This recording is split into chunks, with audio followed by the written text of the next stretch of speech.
Hello प्यारे बच्चों। इस वीडियो में हम स्टार्ट कर रहे हैं, एक्चुअली में कंटिन्यू कर रहे हैं हमारी एक्सरसाइज 1.3। इससे पिछली वीडियो में हमने फर्स्ट 4 क्वेश्चंस किए थे एक्सरसाइज के, फिफ्थ ऑनवर्ड्स इसमें कवर करेंगे।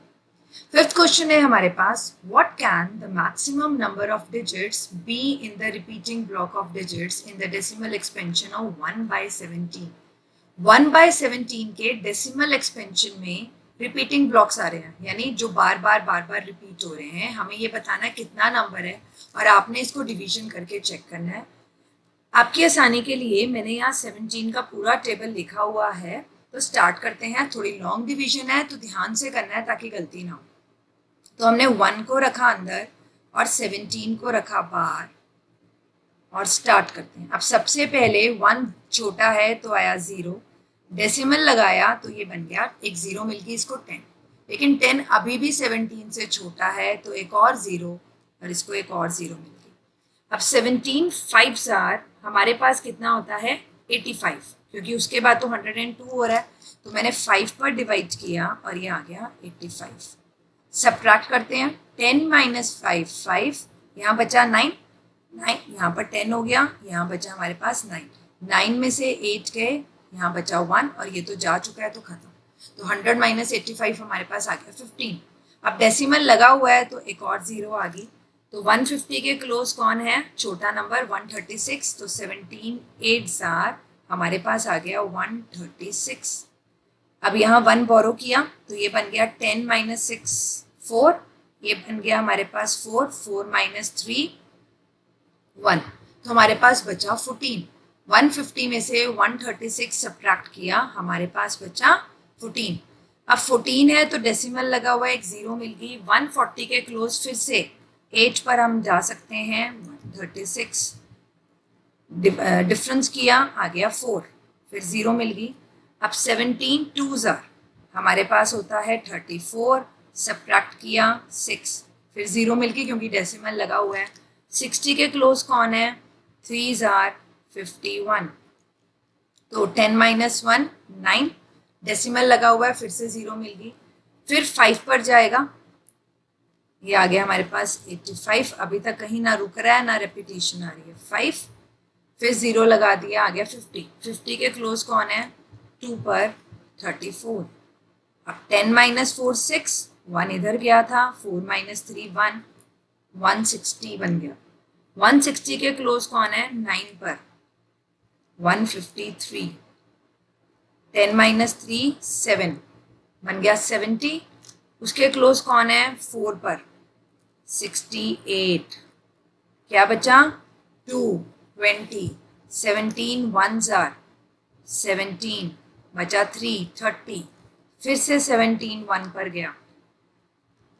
10 माइनस 7 3, 2 माइनस 1 1, बचा 13, क्या बन गया 130। 130 के पास बचा 7 पर 119, आपको इसके लिए लॉन्ग पेज चाहिए होगा। 119 क्योंकि उसके बाद तो 136 बन रहा है। 10 माइनस 9 10 माइनस 9 1, 1 इधर गया था, 2 माइनस 1 1 11, तो 110 बन गया। 110 के क्लोज कौन सा है, 6 पर 102। 102 सब्ट्रैक्ट होगा 110, बचा 8 80। 80 के क्लोज कौन आएगा, 68, 4 68। 10 माइनस 8 2 और 7 माइनस 6 1, ये बचा 120। 120 आया 7 पर 119 और ये हमारे पास बचा 1। अब 1 तो पहले भी था सबसे पहले स्टेप पर, इसका मतलब इसके बाद ये सारे डिजिट्स रिपीट होंगे दोबारा से। तो 1 को जब 17 से डिवाइड किया, हमारे पास आया 0.05 88 235 294 11 7 647 और उसके बाद लास्ट में 1 बचा, यानी यहाँ से फिर ये प्रोसेस यहाँ तक दोबारा चलेगा। तो यानी हमने इसके ऊपर क्या लगा दी, बार। कितने डिजिट्स हैं, 1 2 3 4 5 6 7 8 9 10 11 12 13 14 15 और 16, यानी रिपीटिंग ब्लॉक्स में कितने डिजिट्स आ रहे हैं, 16 डिजिट्स आ रहे हैं, तो यही आपका आंसर। 16 डिजिट्स आ रहे हैं रिपीटिंग ब्लॉक में 1/17 के, यानी ये भी कैसा है, एक तो टर्मिनेट नहीं कर रहा, नॉन टर्मिनेटिंग, और साथ में रीअकरिंग, और एक ब्लॉक में एक बार में 16 डिजिट्स हैं। नेक्स्ट क्वेश्चन है हमारे पास, लुक एट सेवरल एग्जाम्पल्स। आप फाइंड आउट कर सकते हो बहुत सारे रैशनल नंबर्स। देखो हमने देखा रैशनल नंबर्स दो तरह के होते हैं।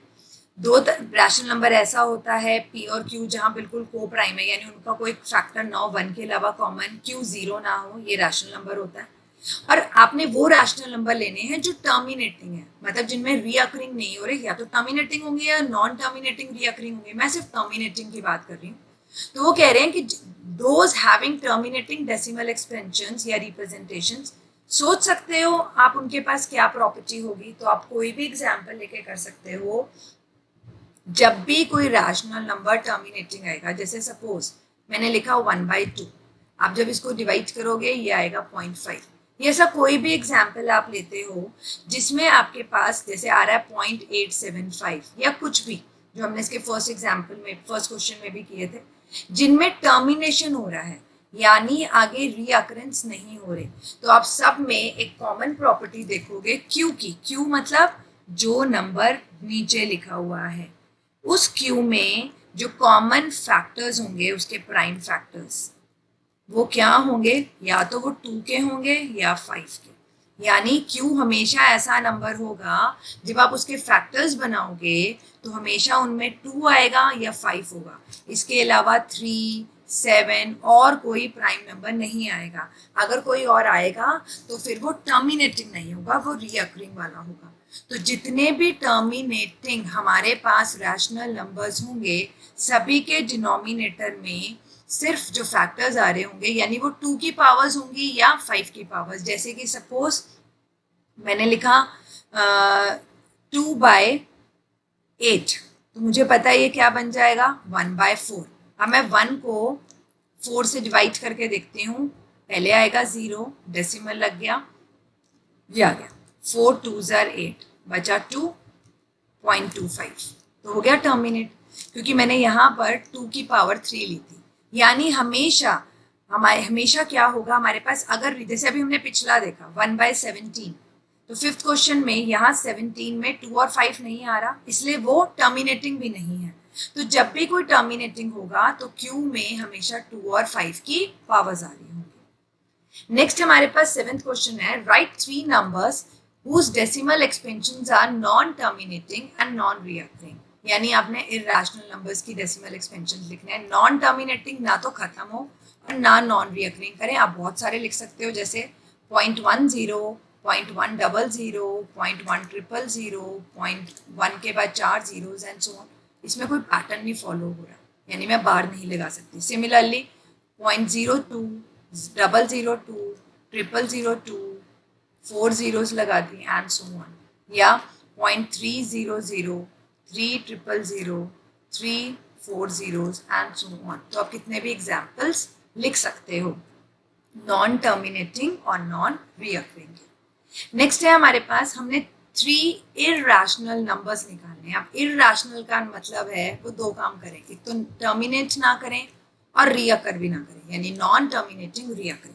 और किसके बीच में निकालने हैं, 5/7 और 9/11। तो इन दोनों के बीच में इरैशनल नंबर्स निकालने के लिए पहले मुझे इनकी डेसिमल एक्सपेंशंस चाहिए होंगी। तो आपने रफ में या एक साइड में करना है, 5 को डिवाइड करो 7 से। अब ये 5 छोटा है तो सबसे पहले आया 0, डेसिमल लगा, ये बन गया 50। अब 7 7s are 49, बचा 1, उसके बाद डेसिमल लगा हुआ है 10 बन गया, ये 7 1s are 7, 3 बचा, फिर 0 आ गया, डेसिमल लगा हुआ है 7 4s are 28, 2 बचा, 0 आ गया, 7 2s are 14, 6 60 बन गया, 56, ये आ गया 40, और ये हो गया 7 5s are 35, और ये बच गया 5 से शुरू किया था, यानी इसके बाद इसकी रेपिटेशन आएगी। तो मैंने 5/7 की एक्सपेंशन देखी 0.714285 और यही आएगा। ये बन गया 5/7। अब नेक्स्ट मुझे देखना है 9/11। तो 9 को रखा अंदर, 11 को रखा बाहर, पहले आया 0, डेसिमल लगा दिया, बन गया 90। 8 पर गया 88, 10 माइनस 8 कितना हो गया 2, फिर एक 0 मिल गई इसको क्योंकि डेसिमल लगाया हुआ है, 11 1 जार 11, 10 माइनस 1 हुआ 9, फिर एक 0 मिल गया 8, 88, वही काम नहीं शुरू हो गया दोबारा से, फिर 11 1 जार, तो ये आ गया हमारे पास, सॉरी ये नहीं, 9/11, 0.81 बार बार बार बार आएगा तो इसके ऊपर बार लगा दें। अब मेरे पास एक नंबर है 5/7, एक नंबर है 9/11, इसकी एक्सपेंशन है 0.714285 और ये बार बार आता रहेगा, मतलब 0.71 से स्टार्ट है, और 9/11 की है 0.81 का बार। ठीक है, तो इन दोनों के बीच में मुझे नंबर लिखना है, तो आप कोई भी नंबर लिख सकते हो। लिखना कैसा है, इर्राशनल लिखना है, तो टर्मिनेट नहीं होना चाहिए। 0.720 7200 72000 एंड सो ऑन, या 0.81 से छोटा रखना है, ध्यान रखना है, 0.750 7500 75000 एंड सो ऑन। 0.81 है तो एक और मैं लिख सकती हूँ 0.790 7900, बस पैटर्न नहीं बनाना कोई और उसको टर्मिनेट भी नहीं कराना। तो ये तीनों नंबर्स क्या आप 0.78 करके लिख सकते हो, या आप ये भी लिख सकते थे 0.80 फिर एक 0 फिर 0.80 फिर 3 zeros एंड सो ऑन करके, या 0.780 7800 एंड सो ऑन। तो इस तरह आप कितने भी नंबर्स लिख सकते हो, यहाँ उन्होंने सिर्फ 3 नंबर्स पूछे हैं। Next 9th question, last question है हमारे पास ये इस एक्सरसाइज का। Classify the following numbers as rational and irrational.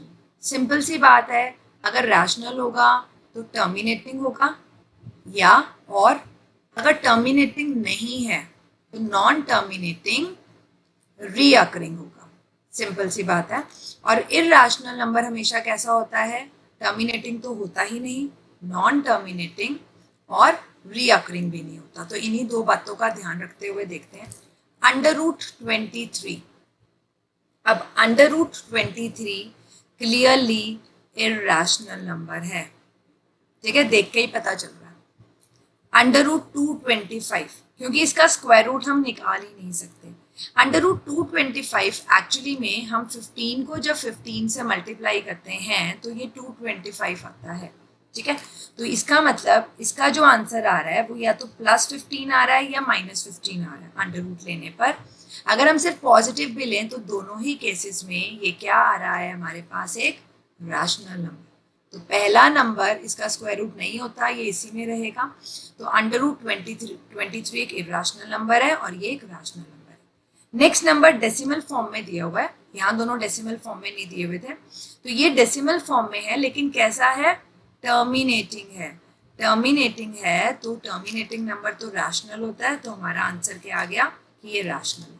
अब इसको जरा ध्यान से देखो, फोर्थ को 7.478478, हमें कंफ्यूज करने के लिए बार नहीं लगाई हुई, एक्चुअली में ये नंबर इसके बराबर है, यानी ये कैसा है, नॉन टर्मिनेटिंग है, नॉन टर्मिनेटिंग बट रीअकरिंग। इसका मतलब ये नंबर भी हमारा कैसा है, रैशनल नंबर। और लास्ट 1.1010010001 फिर 4 zeros आगे 1, ये नॉन टर्मिनेटिंग और ना ये रीअकर कर रहा है, हम बार भी नहीं लगा सकते। इसमें आपको कंफ्यूज करने के लिए बार नहीं लगाई भी, आपने खुद ही लगा लेनी है क्योंकि रेपिटेशन हो रही है, इसमें रीअकरेंस रेपिटेशन नहीं हो रही। तो ये कैसा नंबर है, इरैशनल। तो हमारे पास पहला इरैशनल आया और लास्ट इरैशनल आया, ये वाला रैशनल आया, थर्ड भी रैशनल आया और फोर्थ भी रैशनल आया। इसी के साथ आपकी एक्सरसाइज 1.3 खत्म होती है। आई होप आप सबको समझ आई होगी। Thank you for watching this video.